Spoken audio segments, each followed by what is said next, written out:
close your eyes and breathe. Feel the gentle pull of the earth beneath you, a constant, reassuring presence. We call it gravity. It is the invisible thread that stitches the cosmos together, the silent conductor of a grand celestial ballet. For centuries we have looked to the heavens and found comfort in its predictability, in the clockwork motion of the planets and the steady burning of distant stars. We believed we understood the rules, but what if the rules are changing? What if the most fundamental law of the universe, the very bedrock of our reality, is beginning to fray? Tonight, we journey into a profound and unsettling mystery. We will explore the whispers coming from the darkest corners of the cosmos. Whispers that suggest the ghost in the machine. The entity we call dark matter has begun to alter the very nature of gravity itself. This is the story of a discovery that is causing a quiet panic in the halls of science. A revelation that could force us to rewrite everything we thought we knew about our universe. Prepare to drift into the deep as we unravel the secret that is changing the stars. To understand the depth of this crisis, we must first journey back in time to a world lit by gas lamps and governed by elegant certainty. Imagine Sir Isaac Newton sitting under an apple tree. The falling apple sparked not just an idea, but a universal law. He proposed that every object in the universe pulls on every other object with a force he called gravity. It was a simple, powerful, and beautiful concept. It explained the orbit of the moon around the Earth and the Earth around the sun. For over 200 years, Newton's law was the final word. The universe was a grand, predictable machine, a cosmic clock wound by God, ticking away with perfect precision.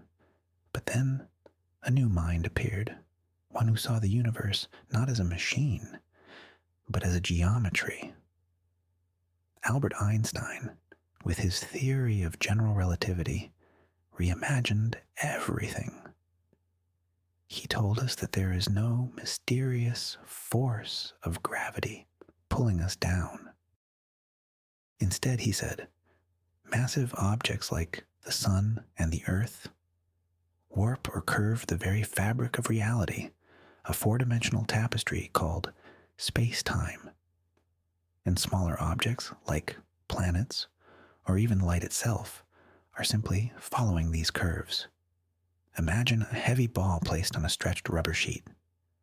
It creates a dip, a curve. A smaller marble rolled nearby will not be pulled by the ball, but will follow the curve the ball has made. This was Einstein's gravity. It was a revolution, a deeper, more profound truth. And it worked perfectly. It predicted the bending of starlight, the wobble in Mercury's orbit, and it became the foundation of modern cosmology. For a century, this beautiful geometric dance of space-time was our map of the universe, until we noticed the dancers were moving far too fast. Our story begins not with a bang, but with a gentle, comforting hum.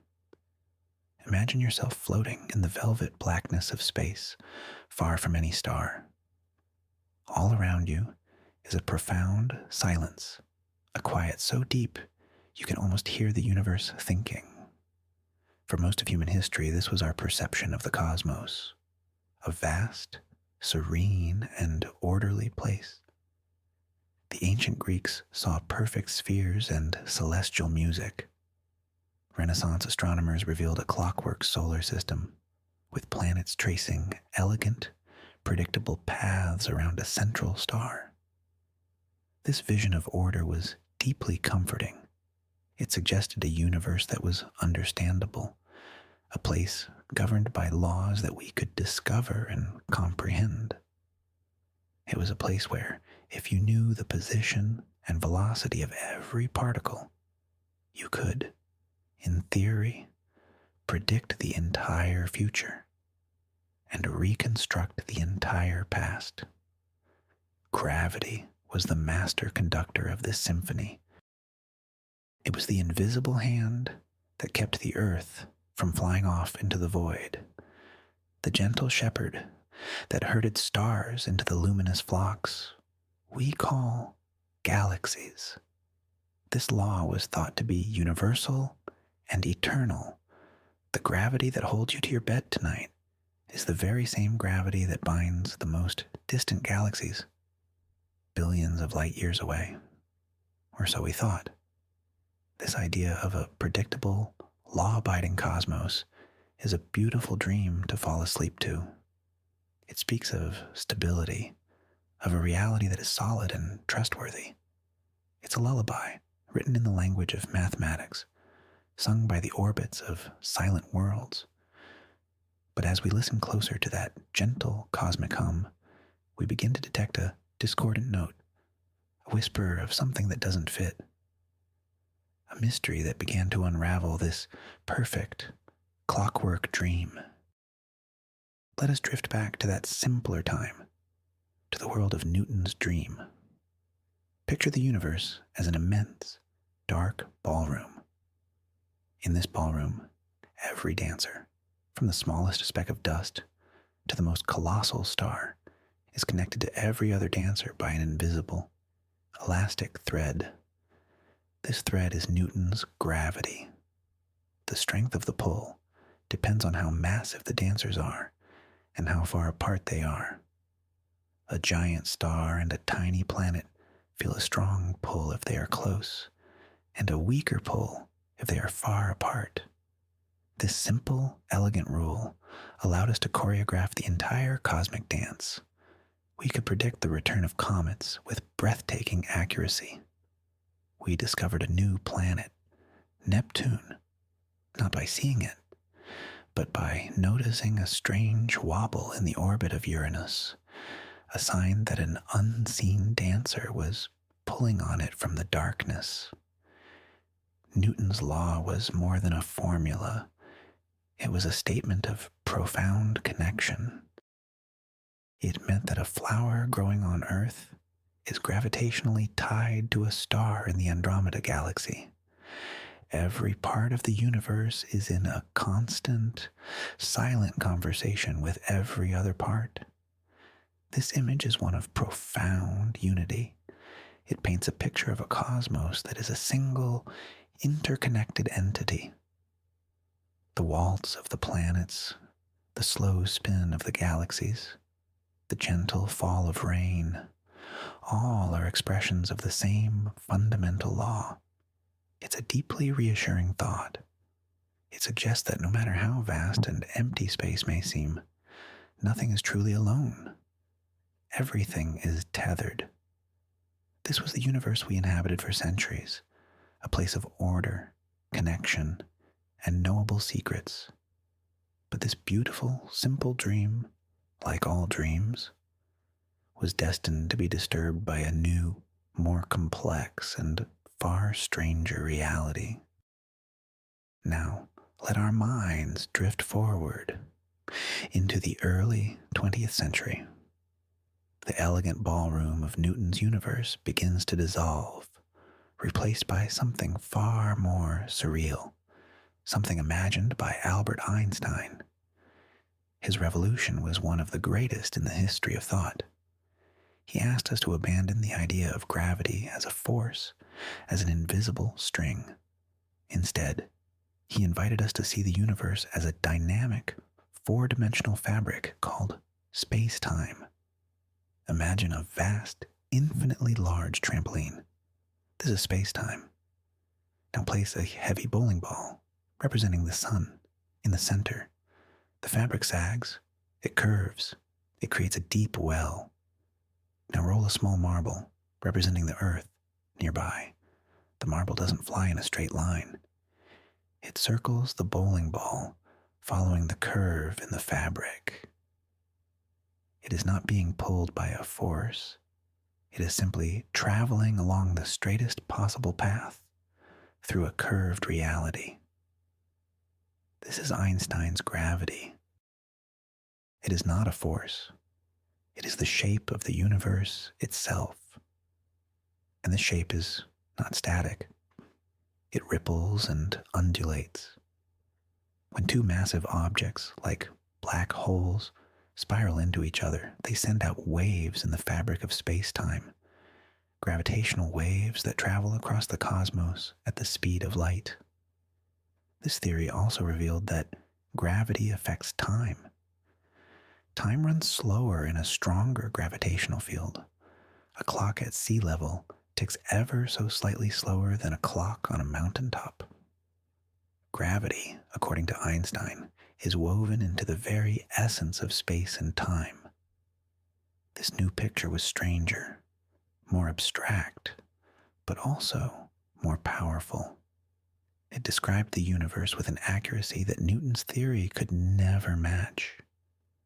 It was a universe of bending light, slowing time, and vibrating space. A universe that was less like a clock and more like a living, breathing entity. And for 100 years, this strange and beautiful vision has been our guide.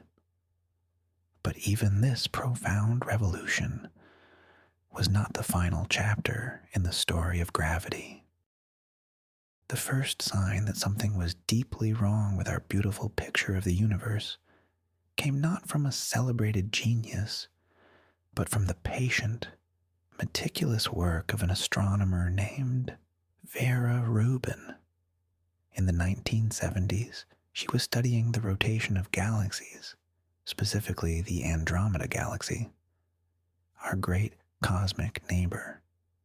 According to both Newton and Einstein, the stars on the outer edges of a galaxy should move much more slowly than the stars near the bright, dense center, where most of the visible mass is concentrated.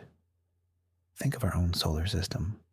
Mercury, close to the sun's immense gravity, whips around at a blistering pace. Distant Neptune, on the other hand, plods along in its vast, slow orbit. Rubin expected to see the same thing in galaxies. She pointed her telescope at the edges of Andromeda, measuring the speed of its outermost stars. And what she found was impossible. The stars on the very edge of the galaxy were moving just as fast as the stars near the center.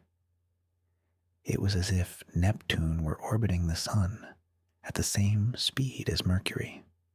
This made no sense. For these stars to be moving so quickly without being flung off into intergalactic space, there had to be a colossal amount of extra gravity holding them in their orbits. But where was it coming from?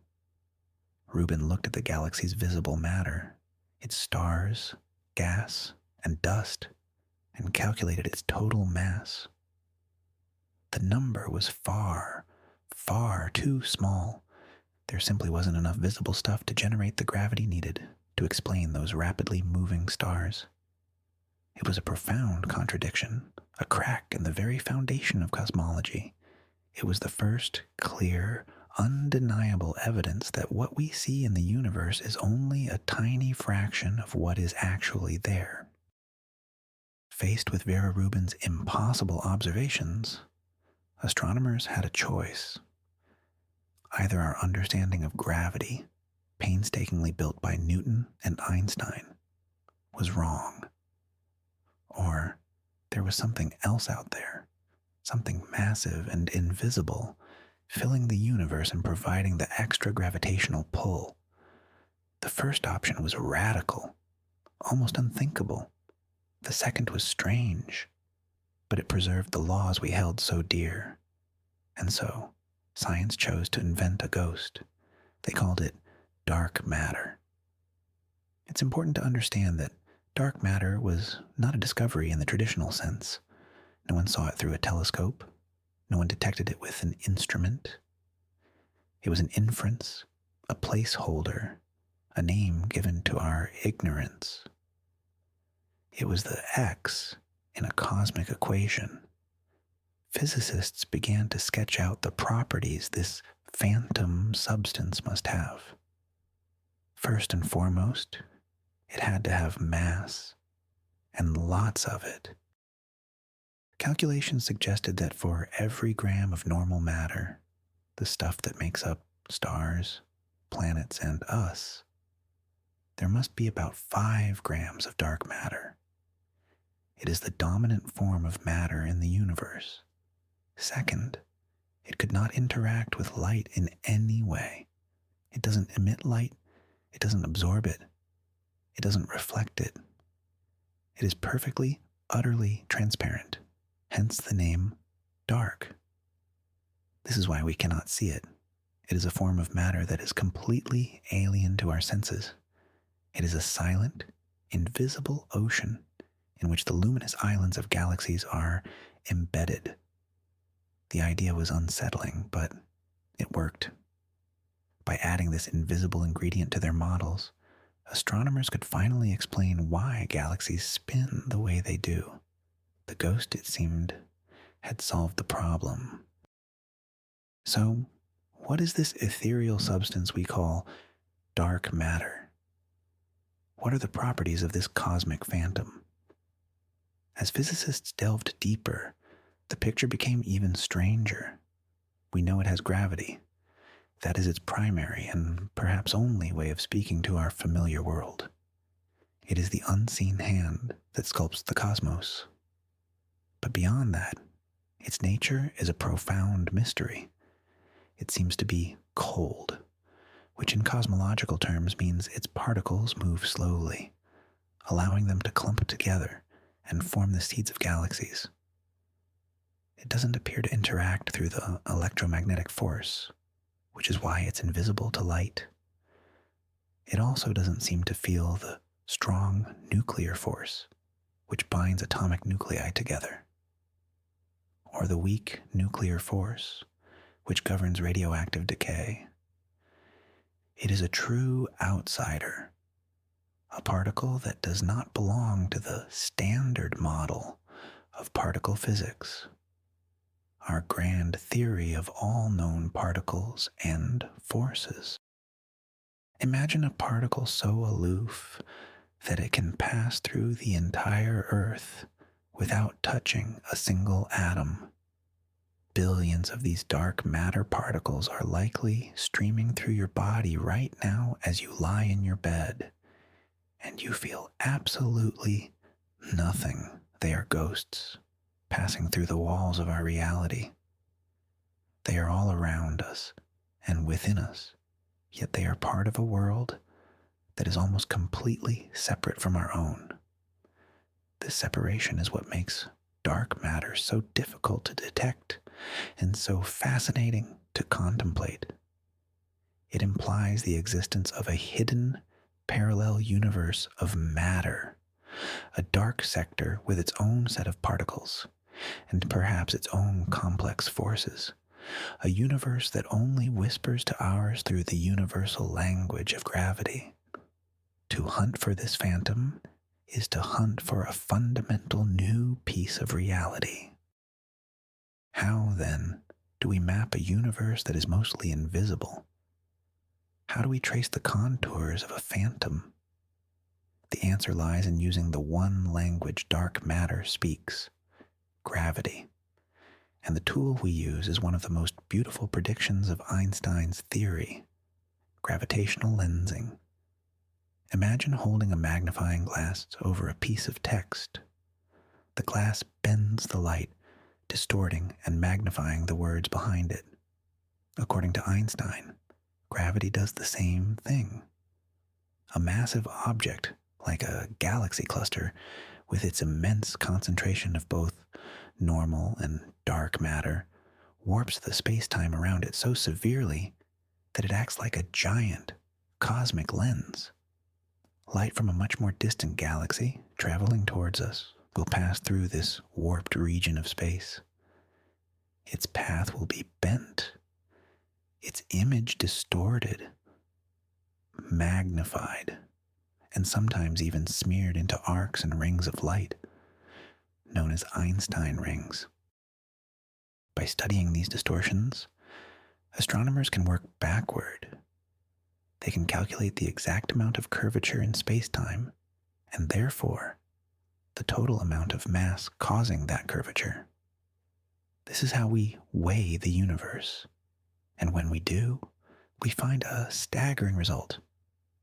The mass required to create the lensing effects we observe is 5 to 6 times greater than the mass of all the visible stars and gas in the galaxy cluster. This is our most powerful and direct evidence for the existence of dark matter. It is the cosmic ghost revealing its presence by warping the very light that cannot see it. It is like seeing the invisible footsteps of a person walking on a soft carpet by observing the indentations they leave behind. We are mapping the invisible structure of the cosmos, one distorted galaxy at a time. Using the tool of gravitational lensing and running sophisticated computer simulations, astronomers have pieced together a breathtaking picture of the universe's large-scale structure. It is known as the cosmic web. Imagine a vast, three-dimensional spider's web, stretching for billions of light years in every direction. The luminous threads of this web are composed of dark matter. They are immense, galaxy-spanning filaments of this invisible substance, forming a kind of cosmic skeleton. And where these filaments intersect, in the dense, knotted joints of the web, gravity is strongest. It is in these locations that normal matter, the gas and dust that we can see, has been pulled together over billions of years. Here, it is cooled, condensed, and ignited into the brilliant clusters of galaxies that we observe with our telescopes. The galaxies, then, are like bright dewdrops clinging to an invisible web. Our own Milky Way is just one such dewdrop, located on a filament in a relatively quiet corner of this grand structure. This model, known as the lambda cold dark matter model, or lambda CDM, has been incredibly successful. It explains the distribution of galaxies we see, the patterns in the leftover radiation from the Big Bang, and the effects of gravitational lensing. It is the standard model of cosmology. The cosmic web is a testament to the power of dark matter. It is the architect of the universe. Without it, gravity would have been too weak to pull matter together against the expansion of the universe. The galaxies, stars, planets, and ultimately we would never have formed. We exist because of this invisible scaffolding. It is a humbling thought to realize that the grand and beautiful structure of the cosmos is built upon a foundation we cannot see and do not understand. For several decades, this picture of the universe, with its 5-to-1 ratio of dark to normal matter, was a comfortable mystery. Yes, we didn't know what dark matter was, but the model it supported, the lambda CDM model, worked exceptionally well. It was like having a perfectly functioning car, even though you had no idea what kind of fuel it ran on. As long as it got you where you needed to go, the mystery of the fuel could be set aside for later. Scientists built vast and complex computer simulations based on this model. They would start with a digital box representing the early universe, sprinkle in the right proportions of dark matter, normal matter, and dark energy, and let the simulation run forward for 13.8 billion years, governed by the known laws of physics. The results were astonishing. Out of the smooth, uniform beginnings a beautiful, complex, cosmic web would spontaneously emerge. Digital galaxies would form and merge in the dense nodes, looking remarkably like the real galaxies we see through our telescopes. The simulations predicted the number of galaxies of different sizes, their distribution, and their clustering in a way that matched observations with stunning precision. Dark matter was the essential, magical ingredient. Without it, the simulations produced a universe that was smooth, empty, and devoid of structure. With it, they produced a universe that looked like our own. This success bred a certain confidence, perhaps even a bit of complacency. The mystery of dark matter's identity remained, of course, a tantalizing puzzle for particle physicists to solve. But for cosmologists mapping the heavens, the problem seemed, for all practical purposes, solved. The ghost was a well-behaved one. It stayed in the background, provided its gravity, and didn't cause any other trouble. The comfortable mystery was a pillar of modern cosmology. But comfort in science is often the prelude to a storm. The storm began as a series of small, nagging anomalies, subtle discrepancies in the data that most scientists initially dismissed as measurement errors or statistical flukes. But as our telescopes became more powerful and our observations more precise, these anomalies refused to go away. They grew stronger, more insistent, pointing to a crack in our comfortable model. This is the new, unsettling data that has sparked the quiet panic among cosmologists. The trouble is emerging on two fronts, the very small and the very large. On the small scale, we have dwarf galaxies. These are tiny, faint galaxies that orbit larger ones, like our own Milky Way. According to the standard lambda CDM model, these small galaxies should be incredibly dense with dark matter. They should be the most dark matter-dominated structures in the universe. However, when we carefully measure the motions of stars within these dwarf galaxies, we find that they seem to have significantly less dark matter than predicted. It's as if the dark matter is more spread out, less concentrated in the center than our simulations tell us it should be. On the other end of the scale, we have massive galaxy clusters, the largest gravitationally bound structures in the cosmos. Here, techniques like gravitational lensing should be a perfect tool for mapping the dark matter distribution. But again, we find discrepancies. In some clusters, the lensing effect seems to be stronger than the visible matter, and the predicted amount of dark matter can account for. In others, it's weaker. The ghost is not behaving consistently. It seems to follow one set of rules in one environment and a different set in another. This is not how a fundamental component of the universe should behave. The fuel in our cosmic car is starting to act erratically, and we are beginning to realize we might not understand the engine at all. Let's zoom in on one of these troubling areas, the realm of the dwarf galaxies.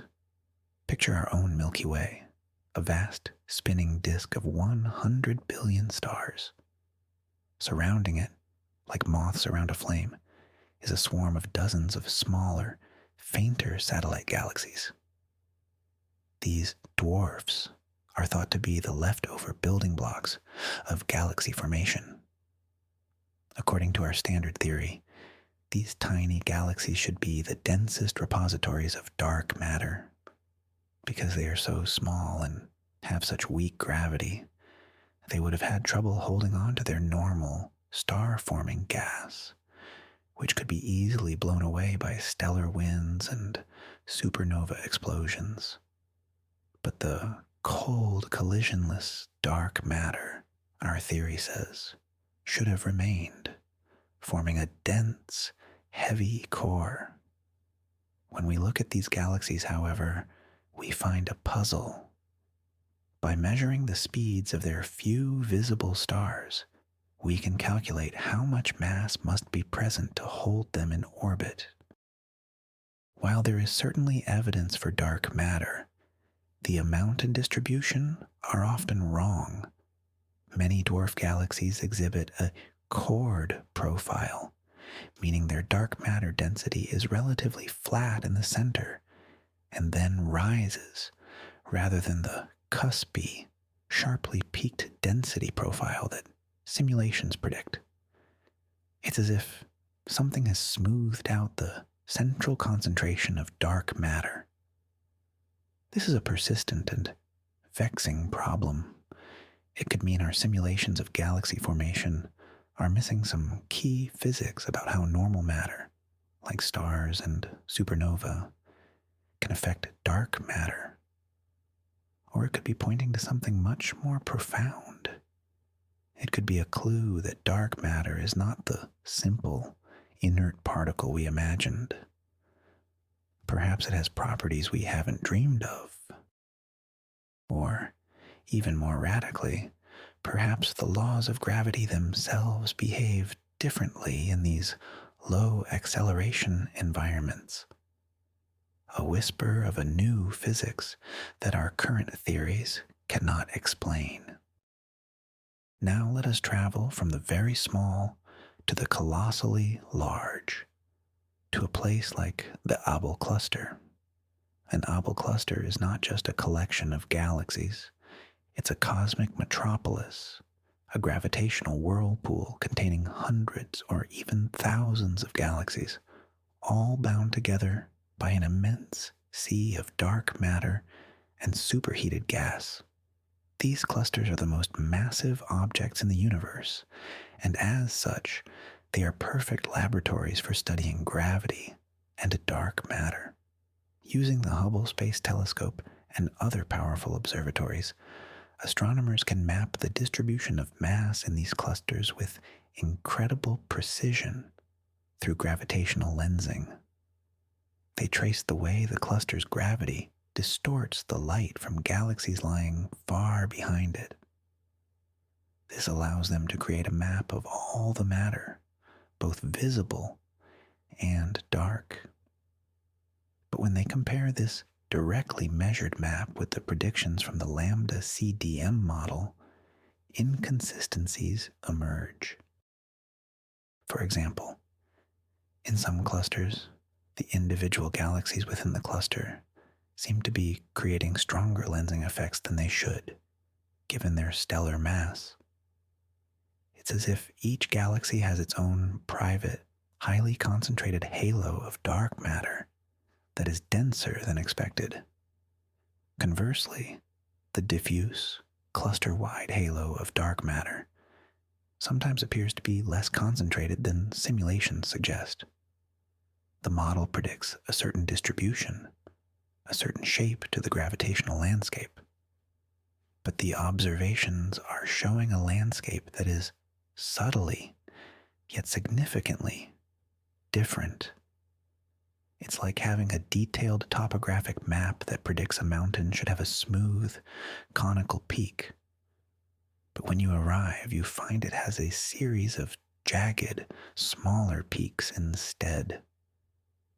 The overall mountain is there, but its fine structure is wrong. This is the puzzle of the Abel clusters.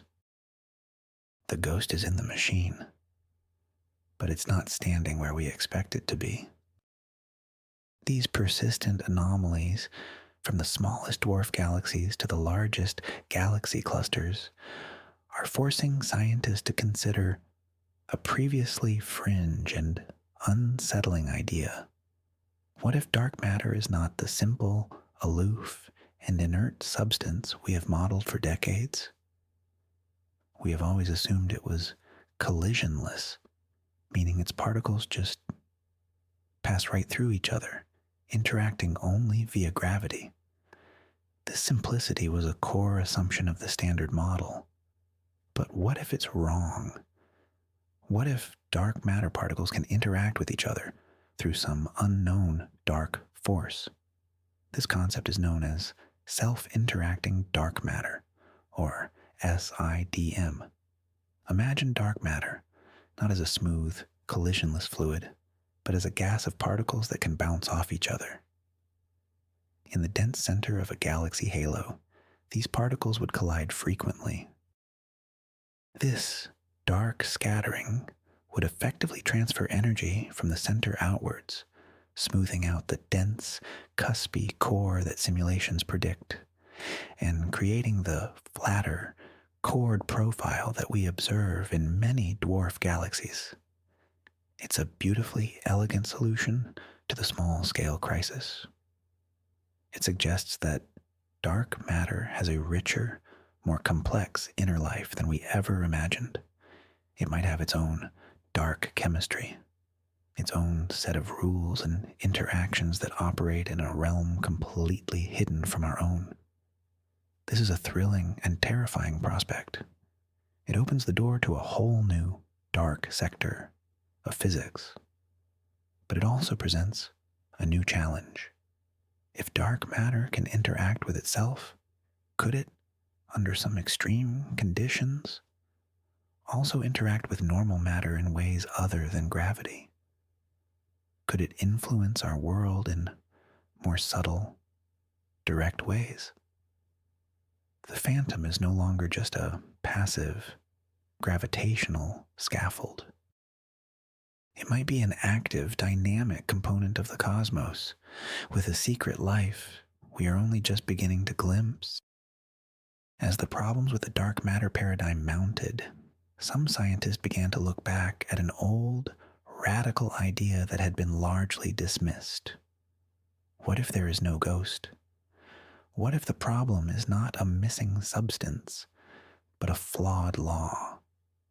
This is the core idea behind a theory known as monde, which stands for modified Newtonian dynamics. It was first proposed in the 1980s by Israeli physicist Mordechai Milgram. Monde is a startlingly bold proposal. It suggests that Newton's law of gravity, as we know it, is not the whole story. The theory states that in regions of very, very high acceleration, like our solar system or the dense centers of galaxies, gravity behaves exactly as Newton and Einstein described. However, in regions of extremely low acceleration, such as the outer edges of galaxies where the gravitational pull is incredibly feeble, the law of gravity itself changes. In these regions, Monde proposes that the gravitational force becomes stronger than Newton's law would predict. It doesn't fade away as quickly with distance. This small, subtle change has a dramatic effect. With this modified law of gravity, you can perfectly explain the rotation curves of galaxies. The very problem that led to the invention of dark matter, without needing any invisible matter at all. The stars on the edge of the galaxy move so fast simply because gravity is inherently stronger out there. It's a stunningly simple and elegant solution. It removes the need for a mysterious, unproven substance that constitutes 85% of the universe's matter. It suggests that we weren't missing matter. We were just using the wrong formula to describe the force that governs it. For a time, Monde seemed like a revelation. It wasn't just a vague idea. It was a specific, predictive theory. It not only explained the flat rotation curves of spiral galaxies after the fact, but it also made a stunningly successful prediction. The theory contains a new fundamental constant of nature, a specific acceleration value below which gravity begins to behave differently. Using this constant, Monde predicted a tight relationship between the total visible mass of a galaxy, its stars and gas, and its rotation speed. This relationship known as the baryonic-Tully-Fisher relation, was later confirmed by observations with remarkable precision, a feat the standard dark matter model has struggled to replicate without significant fine-tuning. Mond seemed to have an almost magical ability to get the details of galaxy dynamics right.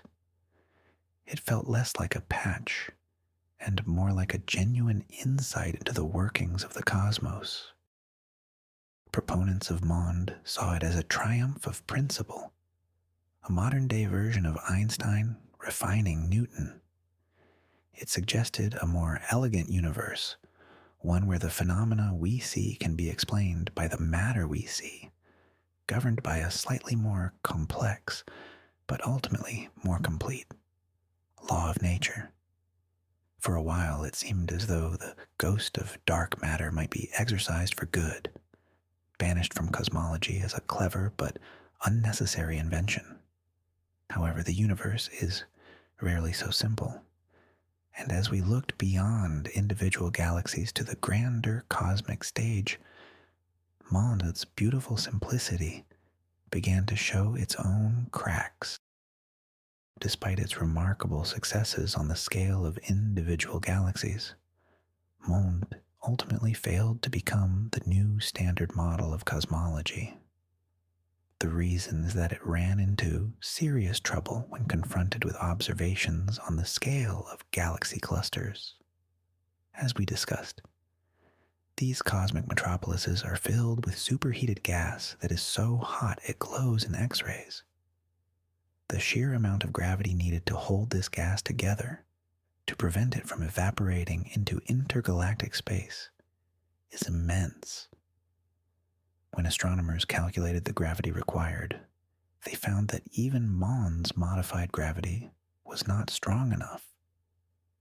There was still a significant amount of missing mass. Mond could reduce the amount of dark matter needed, but it could not eliminate it entirely.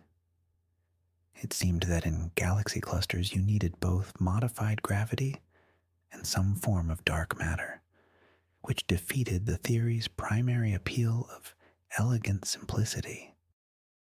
The final, and perhaps most decisive, blow came from the cosmic microwave background, or CMB. This is the faint afterglow of the Big Bang, a snapshot of the universe when it was just 380,000 years old.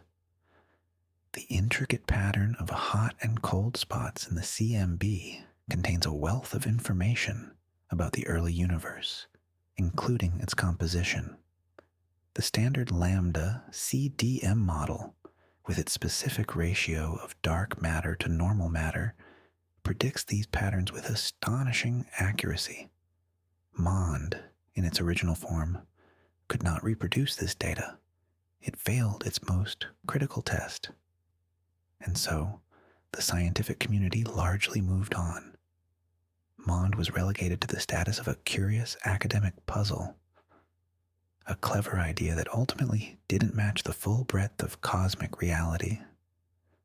The comfortable ghost of dark matter returned to its throne. And so, we arrive at the precipice of our current understanding, the source of the quiet panic. The standard dark matter model works beautifully on the largest scales, but fails on smaller scales. Mond works beautifully on the scale of galaxies, but fails on larger scales. We are faced with a frustrating paradox. It's as if we have two different sets of keys, one that opens the front door of a house, and another that opens all the doors inside. But neither key works for the whole house. This has led a growing number of physicists to a radical and mind-bending conclusion. What if it's both? What if the universe is not an either/or proposition? This is the birth of the hybrid hypothesis, a new class of theories that attempt to weave together the disparate threads of our observations. These theories propose that dark matter is real. The ghost truly exists. But, and this is the crucial part, the fundamental laws of gravity are also not what we think they are. The universe in this view is a place where an invisible substance coexists with a mutable, changing law of physics. This is a profound shift in thinking. It's no longer a debate between missing matter and modified gravity. It's an exploration of how the two might be deeply, inextricably linked. Could the presence of dark matter itself be the thing that modifies the law of gravity? This is the tantalizing, terrifying idea that is now being taken seriously. It moves us beyond a simple mechanical universe to one that is far more organic, interconnected, and mysterious. Let us try to visualize this new, strange idea. Let's return to Einstein's image of space-time as a fabric. In the standard view, this fabric has a consistent, uniform texture. Matter, whether normal or dark, simply provides the weight that creates the curves. Now imagine something different. Imagine that gravity is not just the curvature of space, but a field that permeates it, like a magnetic field. And imagine this field can change its properties. In regions of high density and high acceleration, close to stars and black holes, this field is strong and rigid. It behaves exactly as Einstein predicted. But in the vast, empty voids of space, or on the lonely outer fringes of a galaxy, where the acceleration is almost zero, the field becomes different. It becomes more responsive, more potent. A small amount of mass in these regions can produce a much larger gravitational effect than our current laws would suggest. This is where the Mond-like effects would emerge, not as a change to the fundamental equation of gravity, but as a change in the state of the gravitational field itself. It's like thinking of water. In most conditions, it's a liquid, but if you lower the temperature enough, it undergoes a phase transition and becomes solid ice with entirely different properties. Perhaps gravity, too, can undergo a kind of phase transition in the extreme cold and emptiness of deep space. It's a concept that pushes the boundaries of our imagination, suggesting that the fundamental forces of nature might not be static rules, but dynamic entities that can adapt and change, depending on their environment. This leads us to the central, most profound idea of this new paradigm. What if dark matter is not just a passive source of gravity, another bowling ball on the rubber sheet? What if dark matter is the catalyst, the active agent that actually causes the laws of gravity to change? Imagine dark matter particles are not just simple, inert specks of mass. Imagine they have a complex relationship with the fabric of space-time itself. In this view, the presence of dark matter could alter the properties of the gravitational field around it. It could, in a metaphorical sense, thicken the fabric of space-time, making it more susceptible to curving. Or perhaps dark matter particles can decay or transform into a form of energy that directly couples to and modifies the gravitational field. The possibilities are as vast as they are speculative. This would mean that dark matter and gravity are two sides of the same coin. You cannot have one without the other. Dark matter would be the reason Mond-like effects appear in galaxies, and the reason those effects disappear in the different environment of a galaxy cluster. It would elegantly explain why both of our previous theories were partially right and partially wrong. They were each seeing only one part of a more complex, unified picture. This is no longer just about a missing mass. It's about a deep, previously unknown interaction between matter and the geometry of reality. The ghost is not just haunting the house. It is actively remodeling it, changing its very architecture as we watch. To grasp this concept, we need a new metaphor. The rubber sheet, so useful for understanding Einstein, is no longer sufficient. Let's imagine space-time, not as a solid fabric, but as a strange, exotic fluid, something like a vast ocean of honey. In Einstein's universe, the viscosity of this honey is the same everywhere. A massive object sinks into it, creating a depression that other objects follow. Now let's introduce dark matter.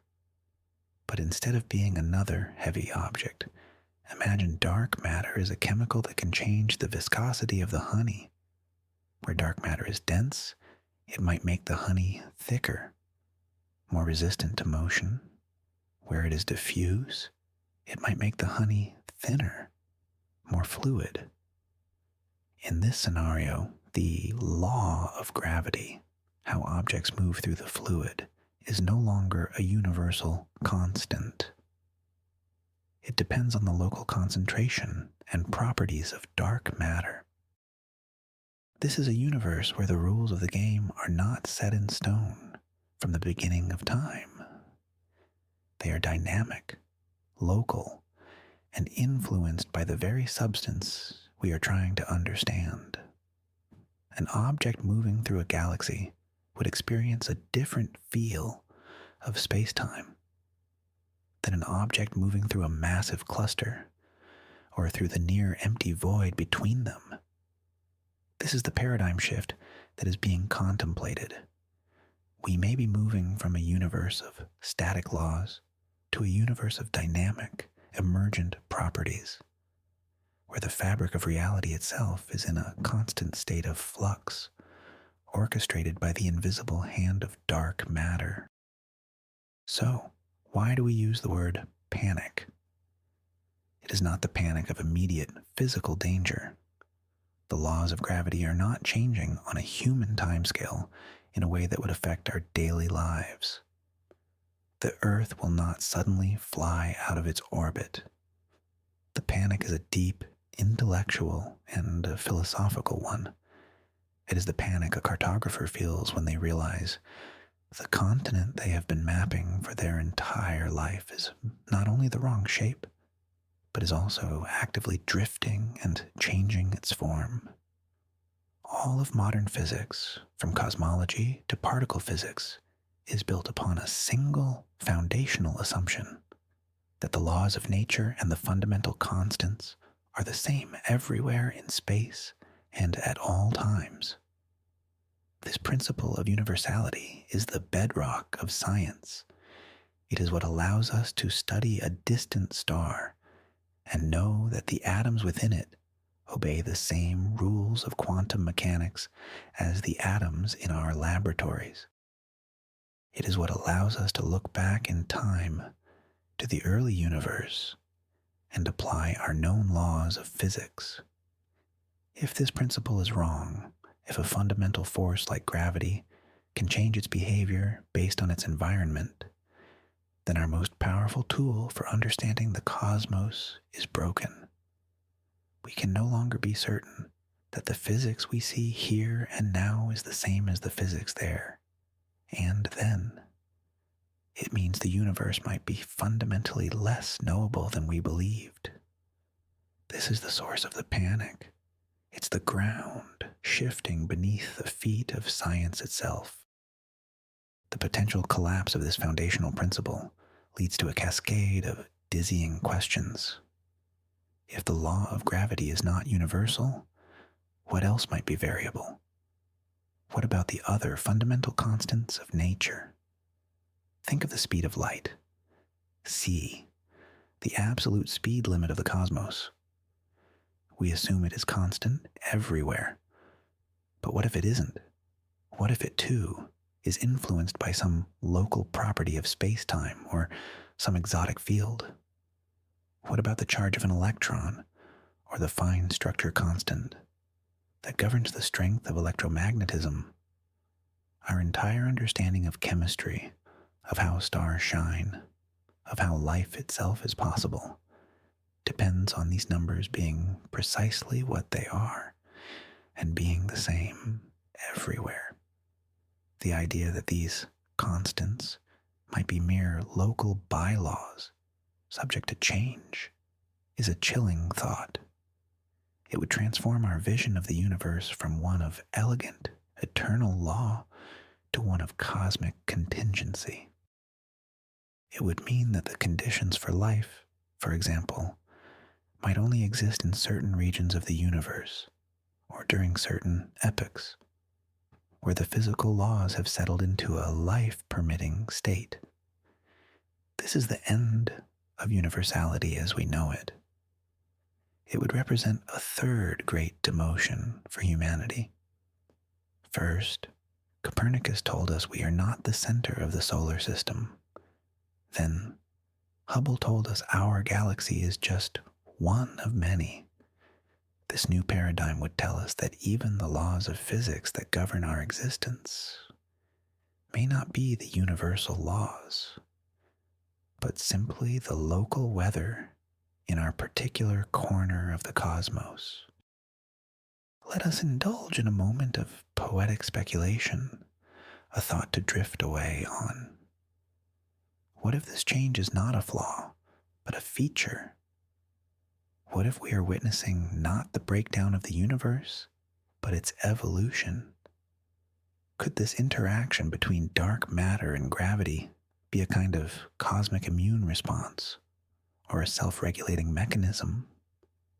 Perhaps the universe, in its infancy, was governed by a simpler, more chaotic set of rules, and over the eons, as it expanded and cooled, as structures like dark matter halos formed, the laws of physics themselves co-evolved. The rules solidified into the forms we see today, shaped by the distribution of matter and energy. In this view, the universe is not a static stage on which the play of existence unfolds.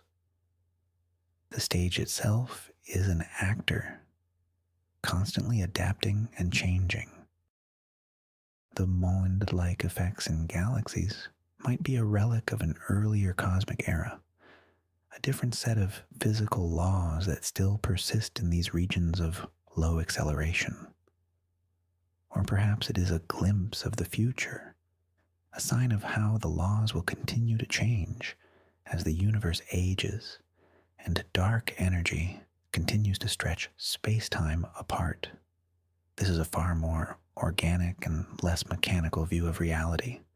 It suggests a cosmos that is not just running down like a clock, but is a complex, adaptive system, perhaps one that is still, in a very real sense, coming into being. It's a humbling thought. We may not be observing eternal laws, but a single frame in the long, slow, and ongoing creation of reality itself. This breathtaking hypothesis that dark matter is actively changing the laws of gravity is more than just a philosophical fancy. It is a scientific theory, and that means it must be testable. It must make specific, verifiable predictions that differ from both the standard dark matter model and from monde. So, what would scientists look for? One key area is, once again, gravitational lensing. These new theories predict very specific, subtle patterns in the way light is bent around galaxies and clusters. The shape and magnification of lensed images would differ in a predictable way from the standard model. We would need to map these cosmic lenses with unprecedented precision, a task for the next generation of telescopes. Another avenue of investigation is the study of binary pulsars. These are pairs of hyperdense neutron stars orbiting each other and emitting beams of radiation like cosmic lighthouses. Their orbits are so precise that they are nature's most perfect clocks.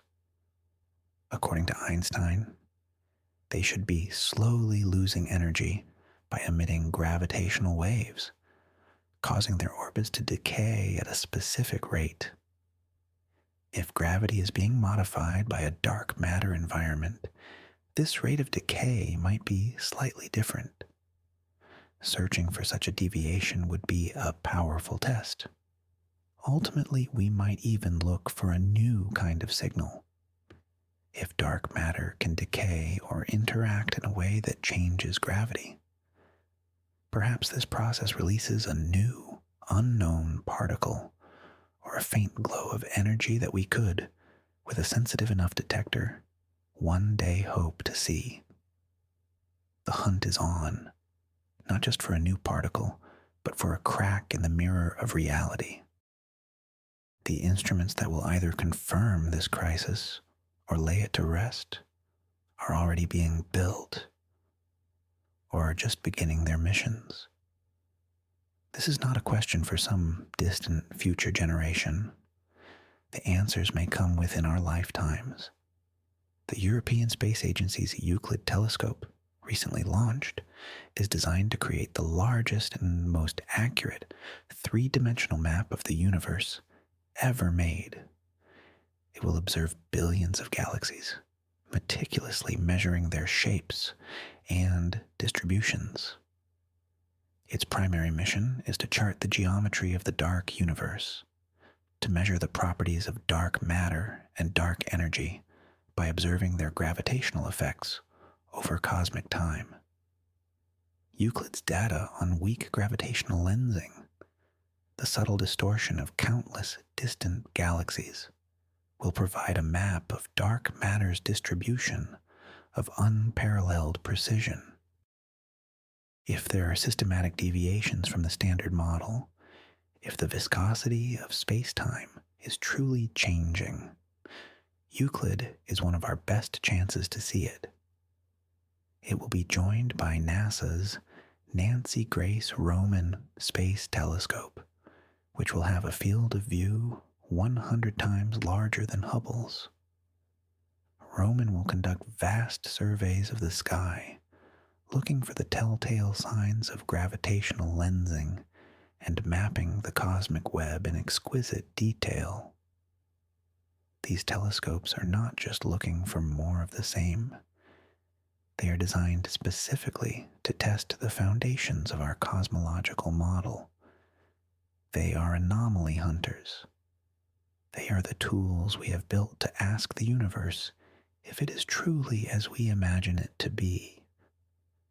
The data that will stream back from these silent sentinels in the coming years will either solidify our century-old understanding of gravity or shatter it completely. If these new observations confirm our worst fears or our most exciting hopes, then we will be faced with the monumental task of building a new theory of gravity. We will have to go beyond Einstein. This would be the challenge of a generation, a quest to find a single, unified theory that can describe everything, from the quantum dance of subatomic particles to the grand architecture of the cosmos, including this new, dynamic, and complex gravity. General relativity is a classical theory. It does not include the strange rules of quantum mechanics. For decades, physicists have been searching for a theory of quantum gravity, a way to unite these two pillars of modern physics. The most famous attempts are string theory and loop quantum gravity. But this new crisis adds another layer of complexity. The new theory would not only have to unite gravity and the quantum world, but it would also have to incorporate the dark sector.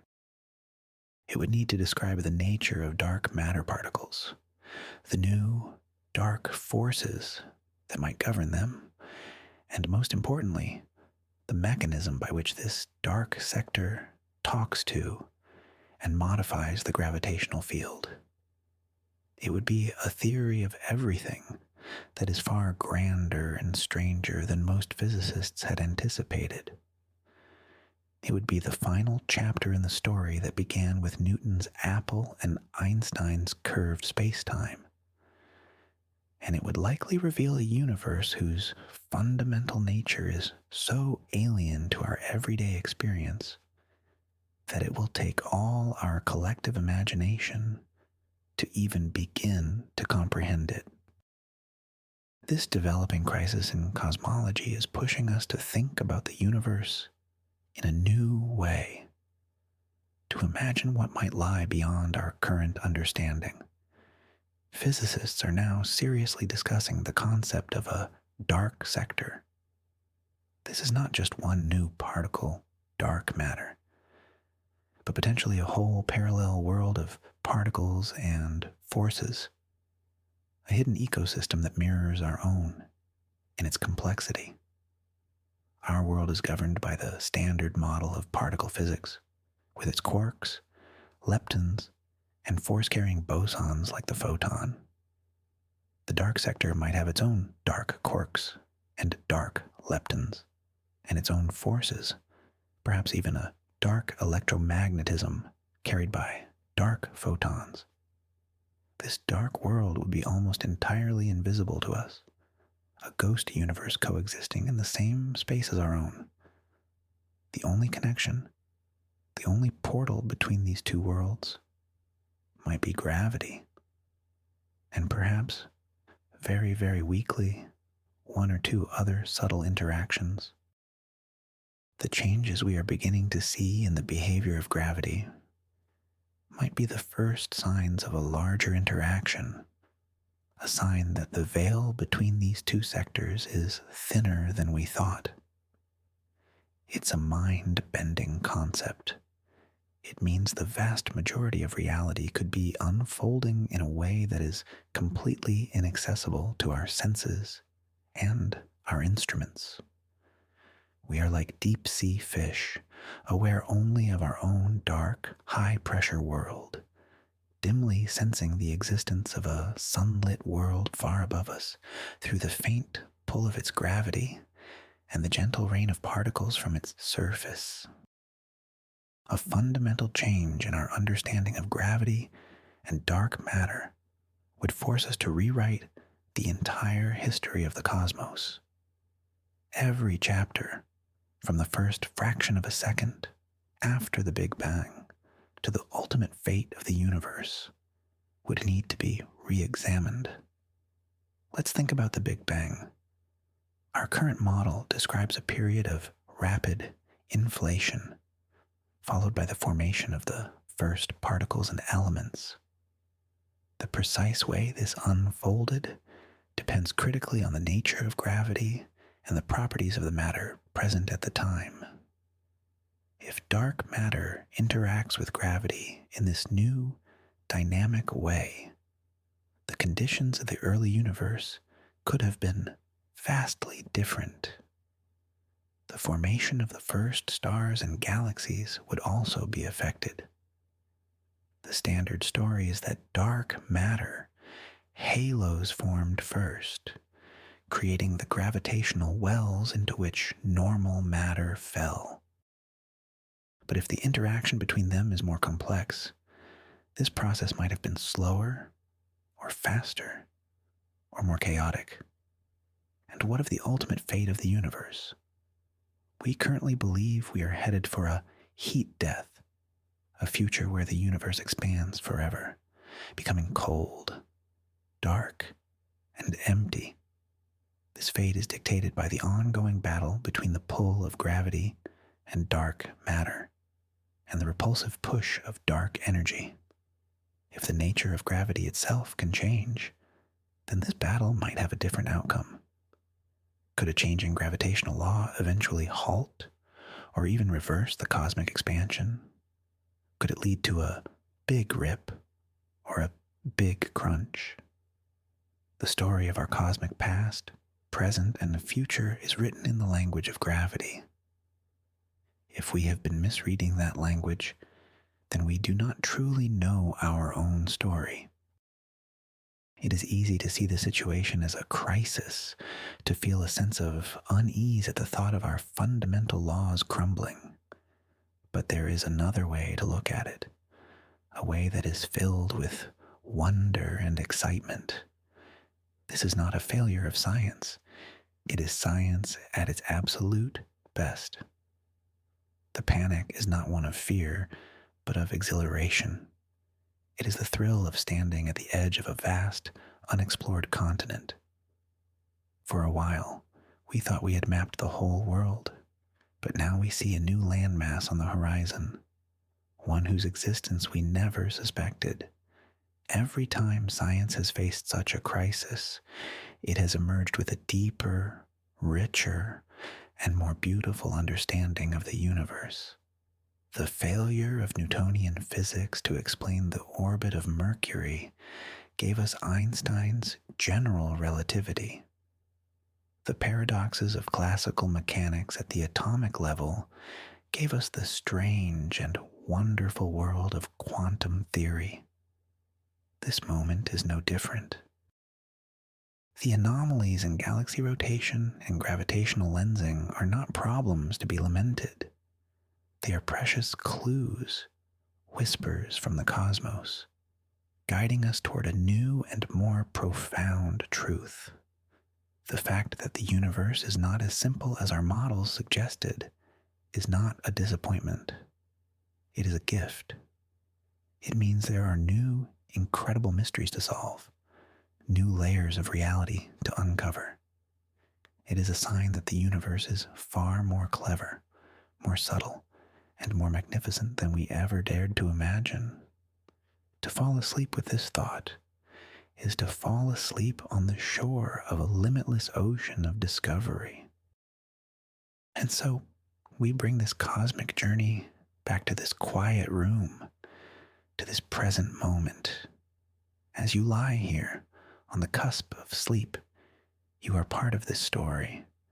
You are living through what may one day be seen as a pivotal moment in the history of science, as significant as the time of Galileo or Einstein. We are the generations who are witnessing the potential unraveling of a century-old paradigm. The quiet panic of the scientists is a reflection of our own human quest for understanding, our deep-seated need to find order and meaning in the vastness of the cosmos. The universe, it seems, is gently telling us that we are not yet finished, that our story is still being written. The dark matter that streams silently through you is not just a placeholder for our ignorance anymore. It is a clue, a challenge, a signpost pointing toward a new physics. To contemplate this is to feel a profound sense of humility and of awe. Humility, because it reminds us how little we truly know, and awe, because it reminds us that we live inside the greatest of all mysteries, a universe that is constantly revealing itself to be more intricate and more wondrous than we could ever have conceived.